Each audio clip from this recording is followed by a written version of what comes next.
Hi welcome back to my channel. எல்லோரும் எப்படி இருக்கீங்க? நாங்கள் இங்கே ரொம்பவே நல்லா இருக்கோங்க. வெக்கேஷன் முடிச்சுட்டு வந்ததுமே பிக் பாஸ்கெட்டில் பொருளுங்களாம் ரிசீவ் ஆகிருந்துச்சு. அதை தாங்க எடுத்து வச்சிட்ருக்கேன். இன்னொரு 4 டேஸ் கிட்ட லீவ் இருக்குங்க. அதனால் பக்கத்தில் இருக்க ஏரியாலாம் கவர் பண்ணிவிட்டு கொஞ்சம் மூவி பார்த்து டைம் ஸ்பெண்ட் பண்ணிக்கலாம் அப்படின்னு நினச்சிருக்கோம். அதனால் கார்ன்லாம் வாங்கி வச்சுருந்தேங்க. வெக்கேஷன் முடிச்சுட்டு வந்ததுமே எல்லாமே லக்கேஜ்லாம் எடுத்து வச்சதுக்கப்புறமா கொஞ்சம் டயர்டாக இருந்துச்சு. நம்ம சமைக்கணுமா அப்படின்னு நான் யோசிச்சுட்டு இருந்த டைமில் கரெக்டாக கால் வந்துச்சு. இந்த மாதிரி ஐடி பார்க்கில் ஒரு ஷாப் வந்து ஓப்பன் பண்ணியிருக்காங்க, ரெஸ்டாரண்ட்டு. நீங்கள் வாங்க அப்படின்ட்டு. ஃப்ரெண்ட்ஸ் கூட தான் போயிருந்தோம். அன்லிமிட்டெட் மீல் வந்து கிடச்சிச்சு 199க்குங்க. வெஜ் மீலும் இருக்குது, நான்வெஜ் மீலும் இருந்துச்சு. நாங்கள் வந்துட்டு நான்வெஜ் மீல் தான் எடுத்திருந்தோம். பேபிக்கு வந்து வெஜ் மீல் எடுத்திருந்தோம். ஸ்டார்டர்ஸ் நிறையாவே இருந்துச்சுங்க. நான் சூப் வாங்கிட்டு பேபிக்கு கொடுக்க ஆரம்பிச்சிட்டேன்.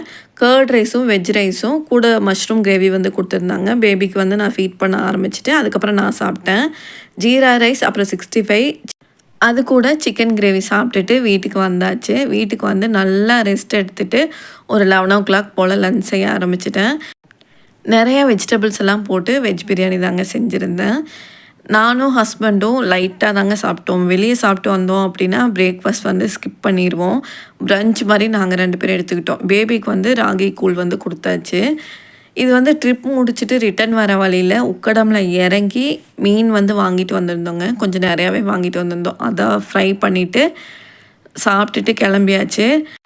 மாலோட என்ட்ரன்ஸ்லேயே பில்லியர்ட்ஸ், அப்புறம் டேபிள் டென்னிஸ், செஸ், அப்புறம் கேரம் இது எல்லாமே வச்சுருந்தாங்கங்க. பர் ஹெட் 200 பே பண்ணோம் அப்படின்னா எவ்வளோ நேரம் வேணால் விளையாண்டுக்கலாம், அந்த மாதிரி வந்து போட்டிருந்தாங்க.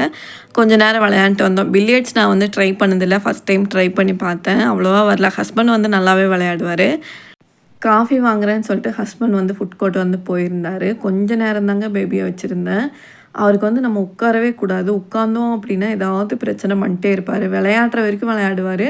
நம்ம நடந்துட்டு இருந்தோம் அப்படின்னா கூட நடப்பார். நம்ம உட்காந்தோம் அப்படின்னா அவர் வந்து பிரச்சனை பண்ண ஆரம்பிச்சிருவார். காஃபி வாங்கிட்டு வர கேப்புக்குள்ளே என்னை போட்டு பாடாப்படுத்திட்டாரு. என்னை மட்டும் இல்லைங்க, ஹஸ்பண்டையும் ஈக்குவலாக வந்து பிரச்சனை பண்ணுவார். இந்த மாதிரி தான் உங்கள் பேபியும் பண்ணுவாங்களான்னு சொல்லுங்கள். அவருக்கு வந்து விளையாண்டுக்கிட்டே இருக்கணும் அப்படின்னு நினைக்கிறாரு. நம்மளால் அவ்வளோ நமக்கு வந்து ஸ்ட்ரென்த் இருக்க மாட்டேங்குது. நானும் முடிஞ்ச அளவுக்கு நம்மளும் விளையாடணும் அப்படின்னு நினைக்கிறேன். போயிட்டு வந்ததுக்கப்புறமா மார்க்கெட் வந்து கிளம்பிட்டோங்க, சந்தைக்கு. பாய் சொல்லிட்டு போகலாம். டாட்டா. வெக்கேஷன் முடிச்சுட்டு வர வழியிலேயே இந்த வேலை செய்யணும், அந்த வேலை செய்யணும் அப்படின்னு வந்து யோசிச்சு வச்சுருவேன் நான். இல்லை அப்படின்னா அந்த டே போயிடுச்சுன்னா நெக்ஸ்ட் வீக் தாங்க நாங்கள் சந்தைக்கு போகிற மாதிரி இருக்குது. நம்ம என்ன தான் சூப்பர் மார்க்கெட் போய் வாங்கினாலும் நிறைய அமௌண்ட் கொடுத்து வாங்குகிறோம். ஆனால் வாங்கின சாட்டிஸ்ஃபேக்ஷனே வர மாட்டேங்குது. இதே சந்தைக்கு போயிருந்தோம் அப்படின்னா கம்மி அமௌண்ட்டில் நிறையா பொருள் அள்ளி போட்டு வர மாதிரி வந்து எனக்கு ஃபீல் ஆகுது. உங்களுக்கும் அப்படி தானே சொல்லுங்கள். நீங்கள் சந்தைக்கு போகிற மாதிரி இருந்துச்சுன்னா கண்டிப்பாக நீங்கள் ஃபீல் பண்ணியிருப்பீங்கன்னு நினைக்கிறேங்க. இந்த 5 தேங்காய் மொத்தமாகவே சேர்ந்து 25 ருபீஸ் தாங்க. இதே சூப்பர் மார்க்கெட்டில் வாங்கினோன்னா கண்டிப்பாக ரேட் அதிகமாக இருக்கும். ஆனால் வாங்கின சாட்டிஸ்ஃபேக்ஷனே வர மாட்டேங்குது. அந்த ஒன்று தாங்க பிரச்சனை. என்னென்ன வாங்கியிருக்கேன், அதனோட ரேட்லாம் எவ்வளோ அப்படின்றத வந்து சொல்கிறேன். மேக்ஸிமம் சந்தைக்கு போகிறேன் அப்படின்னா 3 காய் வாங்குவேன், 2 கீரை வாங்குவேங்க. கூட தக்காளி, வெங்காயம், அப்புறம் ஃப்ரூட்ஸ். இது தாங்க என்னோடய மெயினான இதுவே. தேங்காய் வந்துட்டு 2 வீக்ஸ் ஒன்ஸ் வந்து வாங்கிப்பேன். 5 தேங்காய் வாங்குகிறோம் அப்படின்னா அது 2 வாரத்துக்கு மேலேயே எனக்கு வரும். அதே மாதிரி வெங்காயம் இந்த மாதிரிலாம் வாங்குகிறோம் அப்படின்னா அது வந்து 1 மந்த்துக்கு மேக்ஸிமம் 1 மந்த் கிட்டேயே வந்துருங்க. தீர்ந்துருச்சு அப்படின்னா 3 வாரத்துக்கு அப்புறமா நான் வந்து வாங்குற மாதிரி இருக்கும். இதுதான் நான் வந்து சந்தைக்கு போய் வாங்குகிறேன் அப்படின்னா இந்த மாதிரி தான் நான் ஃபாலோ பண்ணிகிட்ருக்கேன். நீங்கள் எந்த மாதிரி ஃபாலோ பண்ணுறீங்க அப்படின்றத வந்து சொல்லுங்கள். பெரிய வெங்காயம் 3 கிலோ 50 ருபீஸுங்க. நான் 1.5 கேஜி தான் வாங்கியிருக்கேன். காய்ங்க எல்லாமே 20 ருபீஸுங்க. இப்போ வந்து வெண்டைக்காய் மட்டும் ரேட் ஜாஸ்தியாக இருக்குது, 90 ருபீஸு. நான் ஏன் அதை வாங்கினேன்னு எனக்கே தெரில. ஆனால் நான் வாங்கிட்டு வந்துட்டேன் பார்த்துட்டு. அது வந்து கூரில் எடுக்கலைங்க, தனியாக இருந்துச்சு, எடுத்துகிட்டு வந்துட்டேன். தண்டு கீரை வாங்கியிருந்தேன், கூட கருவேப்பிலை வாங்கியிருந்தேங்க 10 ருபீஸ்க்கு. இப்போ கொத்தமல்லி கீரை வந்துட்டு அவ்வளோ விலை அதிகமாக இருக்குது. இது கூட வந்து ஃப்ரூட்ஸ் வாங்கியிருந்தேன். ஃப்ரூட்ஸ் வந்துட்டு சூப்பர் மார்க்கெட்டை கம்பேர் பண்ணால் எனக்கு சந்தையில் ரொம்பவே கம்மியாக இருக்க மாதிரி இருக்குது. மாம்பழம் வந்துட்டு 1 கிலோ 1.5 கிலோ வாங்கியிருந்தேங்க, 70 ருபீஸ் தான் ஆச்சு. இதே நான் சூப்பர் மார்க்கெட்டில் போய் வாங்குறேன்னா பெருசாக இருக்குது. ஆனால் ரேட்டு வந்துட்டு கொஞ்சம் அதிகமாக இருக்க மாதிரி இருக்குது. அப்புறம் ஆப்பிள் வாங்கியிருந்தேன். ஆப்பிள் வந்து 140 ருபீஸுங்க. இந்த ஃப்ரூட் பேஸ்கெட் வந்துட்டு நான் ட்ரிப் ஆஃப் த்ரிஷூர் அந்த வீடியோவில் வந்து போட்டிருக்கேன் ஆல்ரெடி. த்ரிஷூர் போனப்போ வாங்கிட்டு வந்ததுங்க. உருளைக்கிழங்கு வந்துட்டு ₹25 வந்து வாங்கியிருக்கேன். 1 கிலோ வந்து ₹40 நினைக்கிறேன். நான் வந்து 1/2 கேஜி மட்டும் வாங்கியிருக்கேங்க. தக்காளி இப்போ ரொம்ப ரேட் ஜாஸ்தி. 1 கேஜி ₹60ங்க. நான் ₹60க்கு வாங்கிட்டு வந்துட்டேன். பிக் பாஸ்கெட்டில் ஆல்ரெடி போட்டிருக்கேன். அது வந்து ₹42 தாங்க. அது வந்து வந்துடும். வெண்டைக்காய் மட்டும் ரேட் ஜாஸ்தி. அப்புறம் பச்சை மிளகாய் வந்து ₹20க்கு வந்து வாங்கியிருக்கேங்க. இவ்வளோதான். நீங்கள் எந்த மாதிரி ஃபாலோ பண்ணுவீங்க அப்படின்றத வந்து கண்டிப்பாக சொல்லுங்கள்.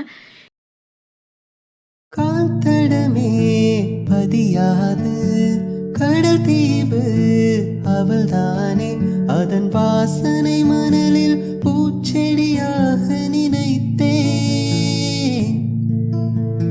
கேட்டதுமே மறக்காத மெல்லிசையும் அவள்தானே, அதன் பல்லவி சரணம் தெரிந்து மௌனத்தில் நின்றேன்.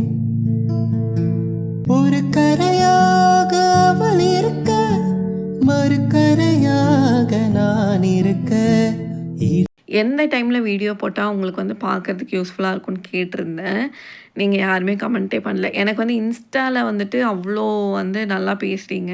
ஆனால் யூடியூப் ஃபாலோவர்ஸ் வந்துட்டு அவ்வளோவா எனக்கு கமெண்ட் பண்ணாத மாதிரி ஒரு ஃபீலிங். கண்டிப்பாக கமெண்ட் பண்ணுங்கள் உங்களுக்கு பிடிச்சிருக்கா இல்லையா அப்படின்றது. நீங்கள் பிடிச்சிருக்கு அப்படின்னா லைக் போட்டிங்கன்னா எனக்கு தெரியுங்க. கமெண்ட்டில் வந்துட்டு ஏன் பிடிக்கல அப்படின்றத வந்து சொல்லிட்டிங்கன்னா அடுத்த வாட்டி நம்ம வீடியோ போடும்போது நம்ம வந்து அதை பார்த்து பண்ணிக்கலாம். சின்ன வெங்காயம் வந்துட்டு ரொம்ப ரேட் கம்மியாக தாங்க இருந்துச்சு. நான் ரேட்டு வந்து மறந்துட்டேன். ரொம்ப நாள் ஆச்சு இந்த வீடியோ எடுத்து. எடிட் பண்ண முடியலங்க என்னால். உடம்பு சரியில்லை எனக்கு. கொஞ்சம் ரெக்கவர் ஆனதுக்கப்புறம் வீடியோ எடுக்கிறேங்க. அவ்வளோதான். வெஜிடபிள்ஸ் வந்துட்டு புடலங்காய், அப்புறம் பீட்ரூட், அப்புறம் கொஞ்சம் மலை நெல்லிக்காய் வாங்கியிருந்தேன். இது எல்லாமே ₹20 எடுத்ததுங்க. கேரட்டு, பீன்ஸு, அப்புறம் கொஞ்சம் கத்திரிக்காய் வாங்கியிருந்தேன். உருளைக்கிழங்கு வாங்கியிருக்கனால மேட்ச் பண்ணிக்கலாம் அப்படின்ட்டு. இந்த வீடியோ இது வரைக்கும் பார்த்துருக்கீங்க. உங்களுக்கு பிடிச்சிருக்கு அப்படின்னா லைக் பண்ணுங்கள், கமெண்ட் பண்ணுங்கள். நெக்ஸ்ட் வீடியோவில் சீக்கிரமாக மீட் பண்ணுறேன். பாய்.